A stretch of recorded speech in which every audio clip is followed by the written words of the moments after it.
Bienvenido a una nueva edición de Chaco Rural y hoy vamos a ver las experiencias de un productor del cultivo de batatas que es el señor Heinz Evaljans. Muy bienvenido a Chaco Rural, ¿cómo estás?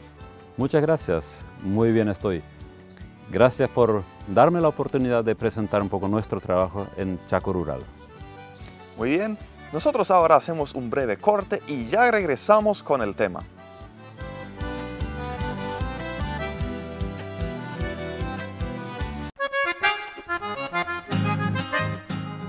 Ya de vuelta en Chaco Rural y ahora sí vamos a ver las experiencias del productor en la producción de batatas. ¿Cuáles fueron los primeros trabajos que hiciste? Cuando empecé con el tema de las batatas, agarré un campo que por muchos años estaba enmalezado. Entonces un tema muy importante era hacer la limpieza primera. Pasar con rastra, aflojar las tierras, incorporar la materia orgánica para combatir semillas por unos 2 a 4 meses para que el campo quede más libre. Y después realmente el trabajo principal era preparar para la siembra, que cuando empezamos era seca y necesitábamos preparar los camellones, instalar el riego para que realmente estos esquejes que traíamos se pueden enraizar bien. Bueno, ¿y cómo pudiste instalar este sistema de riego? ¿Con qué agua suplementas este sistema de riego? Estamos bendecidos, muy bendecidos acá, con una napa superficial de agua de infiltración dulce. El terreno es muy arenoso, entonces el trabajo fue instalar pozos, preparar las cañerías, preparar los goteros, las mangueras de goteo, tenerlo instalado para cuando lleguen los esquejes que ya estén goteando, que el suelo quede húmedo. Los pozos tienen entre 200 a 500 ppm de sal, mucho más del 1500 ya no iban a aguantar las plantas, así que siempre es un cuidado muy especial, cuidar la calidad del agua, cuidar la salinidad de agua, porque un pozo así muy rápido puede quedarse muy salado y no apto para el riego. Sí. ¿Y para la siembra de los esquejes, utilizaste también algún tipo de fertilizante? En este momento que estábamos empezando recién, no usé ni un fertilizante. Eran comienzos de diciembre, la época más caliente del año. Se nos iban quemando la parte que brotaban de los esquejes por el calor del suelo. Entonces en este momento optamos por poner una cobertura, un mulching de cáscara de maní. Realmente cubrimos todos los lomos, todos los camellones con cáscara de maní, que nos tomó bastante tiempo. En ese tiempo se quedaban muy débiles los esquejes, los plantines nuevos, por el calor excesivo que había en ese tiempo.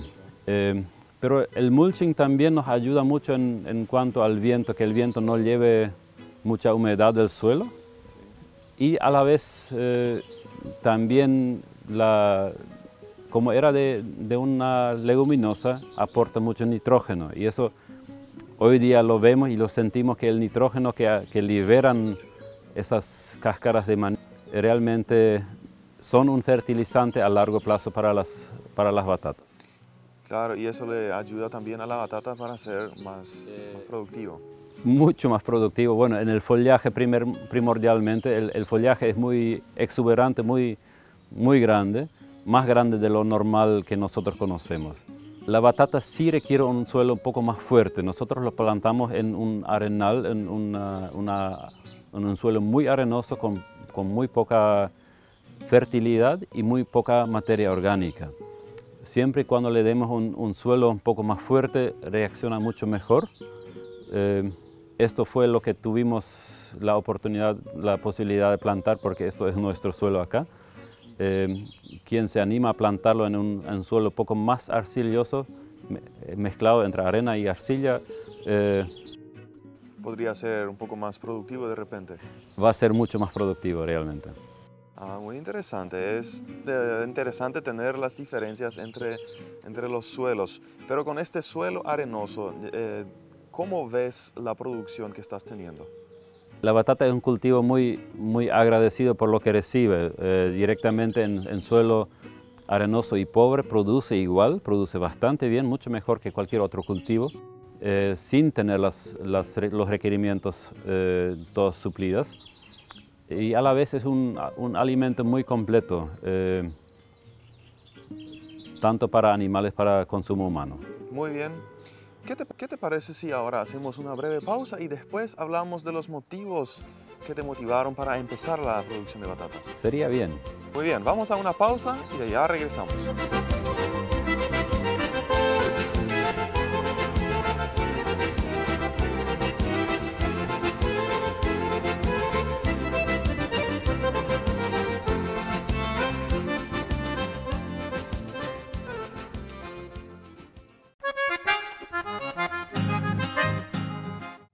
Entonces, ¿cuáles fueron los motivos que te hicieron incursionar en la producción de batatas? Es una pregunta muy interesante. Yo vengo de hacer por unos cuantos años ganadería. La ganadería acá en el Chaco Central es muy extensiva, es muy rentable en sí, pero nuestra producción se centra en... Nuestra producción cada vez se distancia más de los centros. Hoy día emplea menos mano de obra y los centros se llenan de personas, de gente que vive, que busca trabajo, que se alimenta acá. Vi la disparidad, que las tierras se vuelven más caras y a la vez no producen tanto más. Y pensé, ¿cómo puedo hacer para hacer producir más en una hectárea? Me fui interesando por las cebollas, que son un rubro bastante interesante, y al final me quedé en algo donde yo puedo empezar, que son las batatas. Vivo acá a pocos kilómetros del centro de Filadelfia. En mi alrededor hay muchas hectáreas de tierra que hoy día no se usan y no se puede comprar porque los precios son tan altos que uno no lo puede sacar nunca con ganadería. Los números no cierran, los rindes no dan.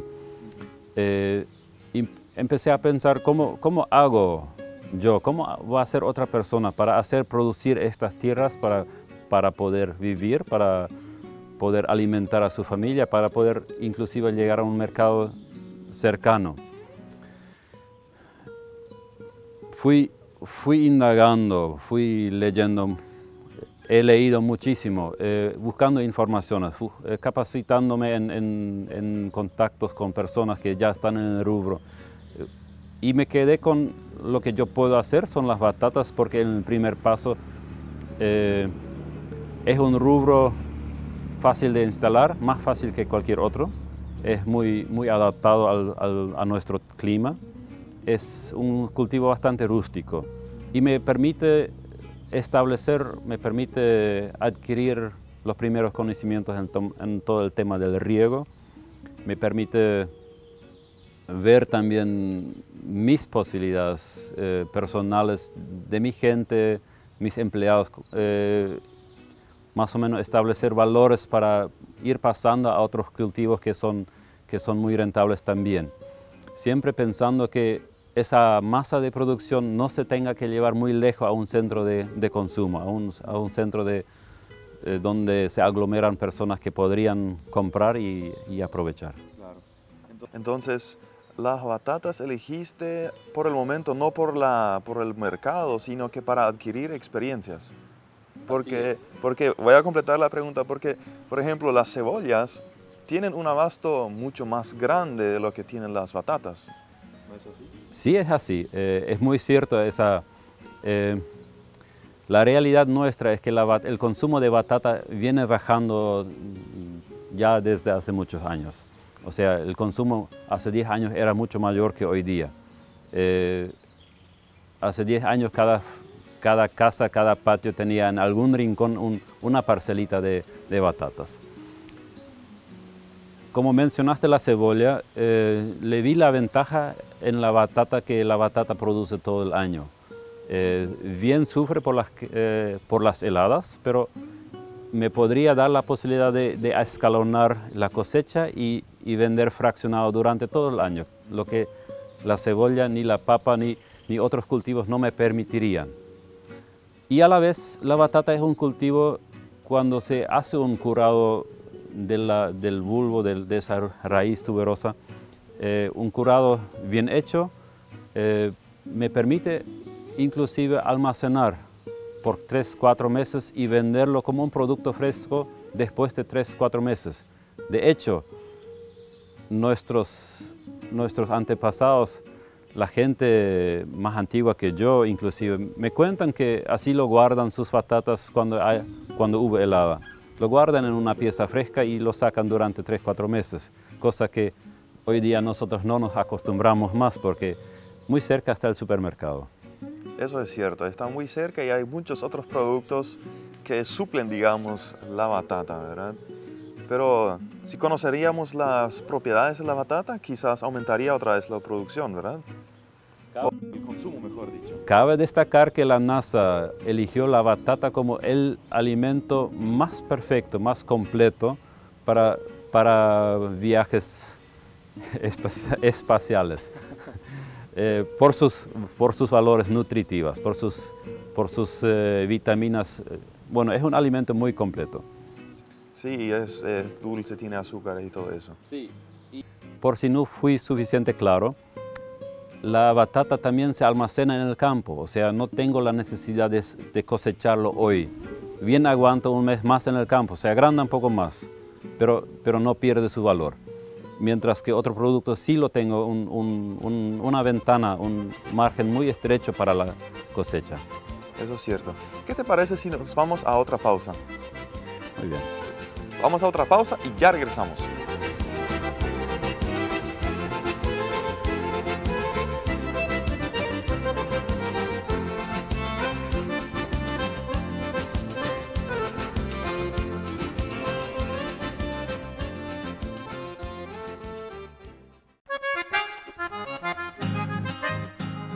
Hablemos un poco ahora acerca de la producción y del manejo del cultivo de batatas. ¿Cuáles son tus experiencias en el manejo respectivamente a plagas o enfermedades que tuviste?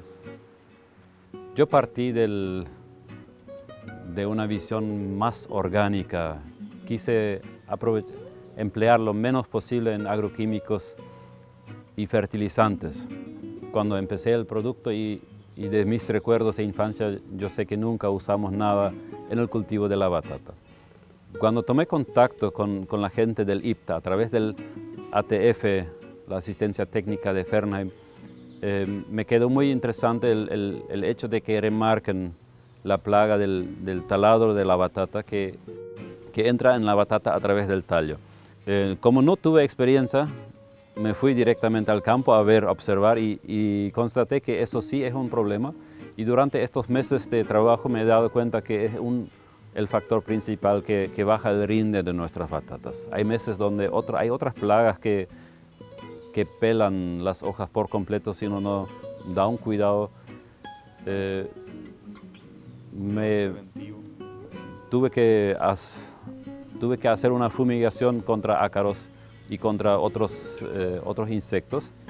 Traté de bajarlo al mínimo posible, pero sí el taladro del tallo de la batata es un problema mayor.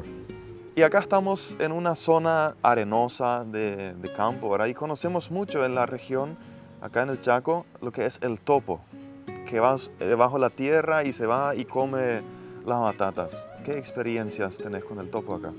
Y muchas y no buenas. Realmente es una plaga mayor. Como establece sus viviendas debajo, se concentra en donde encuentra alimento y una vez que hemos eliminado todo el pasto alrededor, se concentra en la batata y le gusta muchísimo. Sí hay que darle un seguimiento. Hemos tratado de hacerlo vía orgánica reventando explosivos en sus caminos subterráneos, pero al final tuvimos que adoptar medidas más drásticas. Estamos buscando opciones todavía para espantarlo, pero realmente una vez que se instala es muy fértil, se reproduce muy rápido y forma colonias grandes donde puede alcanzar entre una salida y la otra puede hacer 50 metros de tierra metros de camino bajo la tierra. Eso sí, son un problema mayor en suelos arenosos. No conozco que el topo realmente trabaje en suelos más pesados, más fuertes.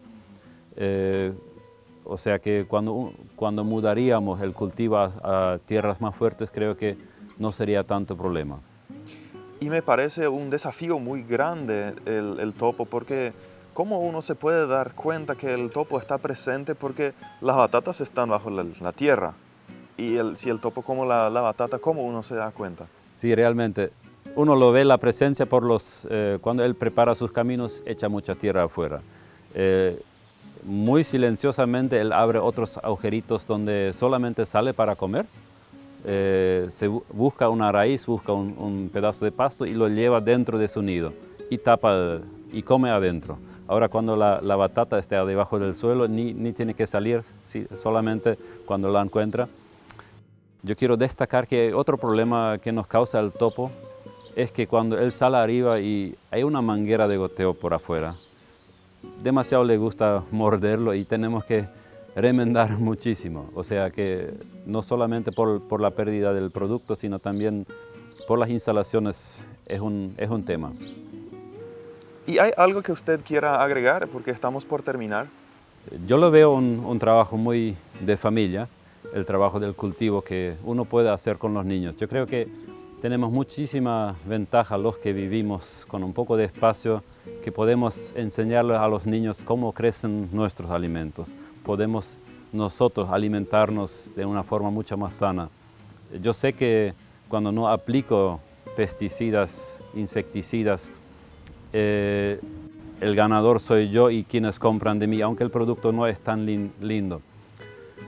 Pero quiero terminar con una pequeña reflexión.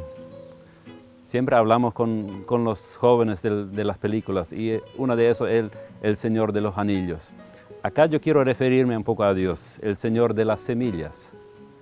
Nuestro Dios es un creador magnífico y el hecho de que haya producido una semilla que produce una planta y produce en sobreabundancia semillas que dan una generación de vida nueva, yo lo siento muchas veces cuando me voy a la carpida y encuentro tantas malezas. Pero es un Dios maravilloso que no deja que el suelo quede descubierto, que no deja que termine la vida con tanta abundancia. Yo creo que esa abundancia es una característica de Él que se expresa en todas partes de nuestra vida. Y eso siempre me motiva también a la hora de trabajar en el campo, porque es una forma como yo puedo encontrarle a Dios, a verle a Dios, a conocer cómo es. Un cierre muy especial en el programa de hoy. Chaco Rural, del campo a su pantalla. Nosotros nos vemos el próximo viernes a las 19 horas.